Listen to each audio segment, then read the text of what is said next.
dava uma batidinha do lado, pulava a agulha do buraco e continuava. E Deus está tocando com a sua mão, como a gente ouviu o cântico. Toca na minha vida para ser eu curado. E a Bíblia diz, amado, que há uma guerra na nossa mente, na nossa alma. É isso que Deus vem fazer. Eu falei, você precisa entender o processo de libertação. E aí Deus começa a falar assim, eu vou operar sinais e prodígios para que você veja. Então tudo aquilo que está relatado no livro de Deus para a nossa vida, é para nos encher de fé. Sinais, prodígios, maravilha, para o incrédulo. O crente não precisa. Por quê? Porque eu já creio, eu vivo pela fé, não pelo que eu vejo. Mas quando há incredulidade na vida das pessoas, o que elas precisam de ver? Sinais, prodígios, maravilhas. É isso que vai mover o coração delas. Foi aquilo que despertou a atenção de Moisés a algo excepcional. Ele olhou para aquele arbusto que pegava fogo e foi chamar a atenção dele. Naquele momento o anjo de Deus falou com ele. Quando a Bíblia fala o anjo, normalmente ela está se referindo a Cristo. Então é como se Moisés tivesse sido ouvido da parte de Deus através de Cristo, que ele estaria libertando. Capítulo 4, verso 1. Aí Moisés respondeu a Deus o Senhor, mas os israelitas não vão acreditar em mim, nem vão dar atenção ao que eu falar, e vão dizer que o Senhor não me apareceu. Então o Senhor perguntou, o que é isso que você tem na mão? Um bastão, respondeu Moisés. Então disse, jogue no chão. Ele jogou, o bastão virou uma cobra, e Moisés fugiu dela. Aí o Senhor ordenou a Moisés, estenda a mão e pega a cobra pelo rabo. Moisés estendeu a mão, pegou a cobra pelo rabo, e de novo ela virou um bastão nas mãos dele. Então Deus começa a falar assim, então eu vou operar prodígios e maravilhas, através da sua mão, para que o povo creia. Porque o primeiro desafio era convencer o povo que Deus tinha um projeto melhor do que eles estavam acostumados a viver dentro do Egito. Eles já eram milhões de pessoas dentro do Egito, mas estavam tão acostumados à prisão que estava estabelecida, que eles nunca imaginaram que eles podiam ser livres. Quando você pega aqueles desenhos, ou você vai no circo, você chega lá no circo, normalmente os animais ficam lá atrás da tenda. Aí você chega lá, um elefante de algumas toneladas, e ele tem uma corrente no pé e um pino preso no chão. O elefante, se ele se mover com aquilo no pão, ele arranca pino, derruba a tenda, ele avança na jaula e destrói tudo. O que impede o elefante de não se mover, de se sujeitar àquela cadeia, que é apenas uma correntinha com uma estaca no chão? Sabe o que acontece? Porque quando ele era pequeno, ele foi sujeito a uma algema nos seus pés, essa mesma corrente, mas como ele era pequenino, quando ele tentava se mover, ele não era capaz de romper aquela limitação. Então ele tentou uma vez, 2 vezes, 3 vezes, 4 vezes. A partir do momento que ele percebeu que não dava conta mais de superar aquela barreira, ele parou de tentar. Mas ele cresceu, e de alguns quilos ele se tornou um animal de algumas toneladas. Mas ele desistiu, e gerou-se ali na mente dele o quê? Uma cadeia imposta, que agora não seria capaz mais, mas porque ele não vai tentar mais contra ela, vai prevalecer sobre ele.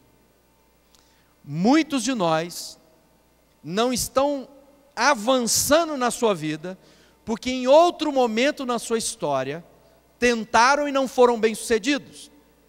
E fizeram 1 vez e 2 vezes. Mas agora que Deus está te chamando a um caminho novo, a força que vai fazer com que você sobreponha e sobrepuje os seus inimigos, não é a mesma força que estava em você quando você estava longe de Deus. Agora o seu casamento pode funcionar. Por quê? Porque agora é Deus quem vai operar através da minha vida. Mas muitas vezes as pessoas se convertem e se acomodam a uma vida medíocre, sem vergonha, imaginando que é desse jeito mesmo, na terra eu tenho que sofrer, e estão sofrendo pelo motivo errado. A gente não sofre porque é castigo de Deus, é karma. Não, amado, a gente sofre quando na ação de fazer o bem, as forças do mal trabalham contra nós. mas eu entregar os pontos antes de deixar Deus fazer na minha vida, é como aquele povo estava vivendo. Eles estavam no Egito, não se rebelavam contra o Egito, porque se acostumaram a uma vida, imaginando que vida era aquilo mesmo. Seu casamento pode ser melhor. Talvez você está achando que seu casamento é bom, mas eu devo dizer uma coisa: se você estiver na mão de Deus, amanhã vai ser melhor do que foi ontem. E depois vai ser melhor ainda, porque você vai amadurecer, sua relação com Deus vai melhorar, o seu desfrute com Cristo vai ampliar, então você tem que viver dias de plenitude ainda maiores. A luz do justo é como a luz da aurora. Então a minha vida está boa, eu conheço mais de Jesus, brilha mais de Cristo sobre a minha vida e vai melhorando.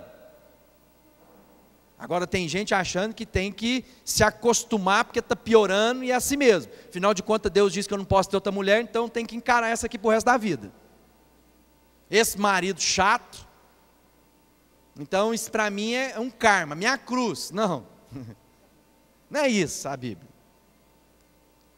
Então, amado, Deus está nos chamando uma nova consciência de libertação, de vida plena. Mas é difícil, por quê? Primeiro, porque vai haver uma conspiração contra nós. Segundo, porque tem muita gente preguiçosa e não quer novos processos na sua vida. Um relacionamento, às vezes vai ficando ruim, porque ninguém propõe as mudanças necessárias. Porque fica com medo de azedar, de complicar, de discutir. Marido não está aguentando mais discutir relação, mulher não aguenta falar mais porque marido não deixa falar. Aí vai ficando aquele caos.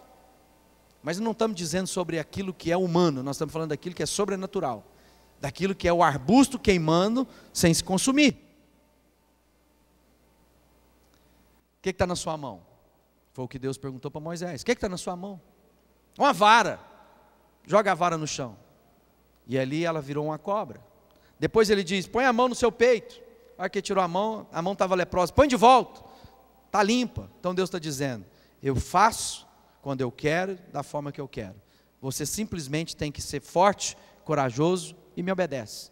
Você quer ver transformação na sua vida? Crê em Deus. Entrega seu caminho, descansa nele. Mas às vezes eu estou olhando para o Egito, amada, o império americano hoje não se compara ao império do Egito naquela época. Com todo o domínio, com toda a capacidade, o Egito era infinitamente maior do que tudo. E Deus estava dizendo àqueles escravos: eu vou levar vocês para outro lugar. Êxodo 5:1. Lá no verso 8, do capítulo 4 ainda, diz assim: olha, eu vou fazer um milagre, depois eu vou fazer outro. Se eles não acreditar, eu faço outro. Mas o povo no final vai crer. Eles vão crer. Todas as vezes na nossa vida é assim, amado. Às vezes Deus opera uma coisa e não entendeu direito. Aí Deus vem, cura a nossa vida, traz paz ao nosso coração. Quem não dormia passa a dormir. Quem dormia demais agora gosta de acordar para trabalhar. Marido que não queria voltar para casa porque não aguentava a mulher falando no ouvido, esperava a casa inteirinha dormir para ele poder chegar. Agora quer voltar porque quer encontrar os filhos, quer encontrar a esposa. Então Deus vai mudando, são milagres que Deus vai operando na nossa vida. Aí no capítulo 5 diz: depois Moisés, depois que ele já tinha falado com o povo, foram falar com o rei do Egito e disseram: o Senhor, o Deus do povo de Israel disse: deixe que o meu povo vá ao deserto, a fim de ali me adorar. Quem é o Senhor? Perguntou o rei. Por que devo ouvi-lo e deixar o povo de Israel vá para o deserto? Eu não conheço o Senhor e não vou deixar que os israelitas saiam daqui. Moisés e Arão responderam: o Deus dos hebreus veio falar conosco, e por isso deixe-nos viajar pelo deserto, a fim de que prestemos culto ao Senhor nosso Deus. Se não formos, Ele nos matará com doenças e na guerra. Então agora Deus começa a fazer um ensino ao povo dele, através do endurecimento do coração do faraó. Algumas coisas da nossa vida que a gente não entende por que a gente não sobrepõe de uma vez por todas. A gente às vezes é cheio de fé e parece que as coisas ainda não entram naquela plenitude que poderia, a gente fica lá. Por quê? Porque Deus às vezes está endurecendo o coração de alguém. Quem crê que Deus é todo potente? Deus é onipotente. Quem crê que Deus faz e nada pode impedir? Quem crê que Deus tem coisas boas do seu bom tesouro para dar àqueles que o amam?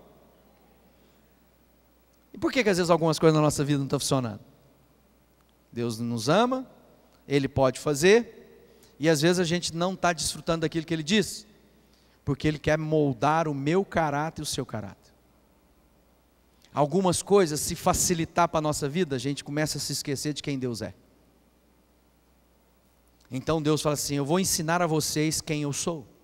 E é isso que Deus agora começa a promover através do êxodo do povo dele do Egito. Deus agora começa a ensinar ao povo quem ele era. Não para o faraó, porque o faraó era desobediente, o faraó não vai se converter. Mas o povo precisava conhecer. Era aquele povo que ficava lá, será que nós vamos? E é o mesmo povo que dizia, e vocês vão entender, presta atenção, que como a gente é complicado. No verso 4 diz assim, e o rei do Egito disse a Moisés e Arão, por que vocês estão atrapalhando o trabalho desse povo? Façam com que aqueles escravos voltem ao trabalho. Ele diz também, agora que há tantos israelitas no meu país, vocês querem que eles deixem de trabalhar?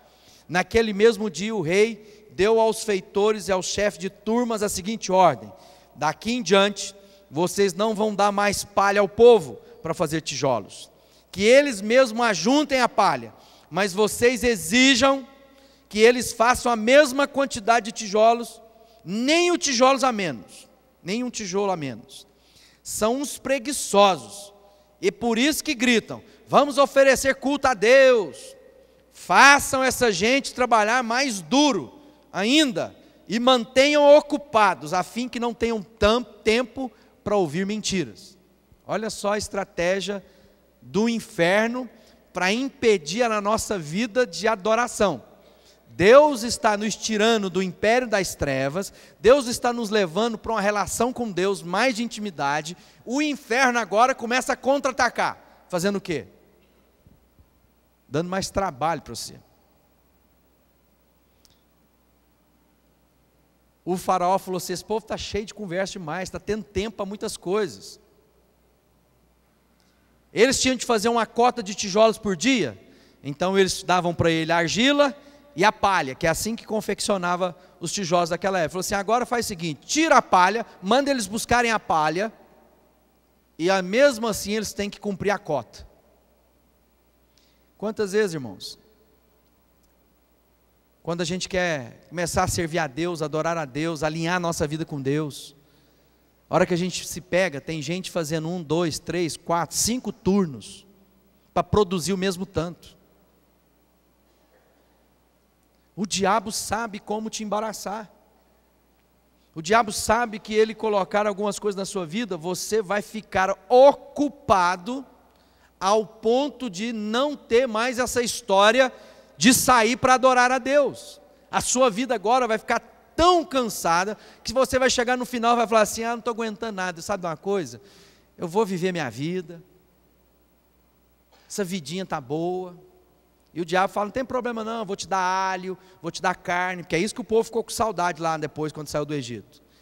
Vou te dar tempero, só você não prestar culto a Deus, sua vidinha vai continuar a mesma. Não se ocupe de dar trabalho, vai te passar raiva, líder vai te passar raiva, pastor vai ficando no seu pé, não envolve não, vai, leva a sua vidinha, está bom aqui no Egito,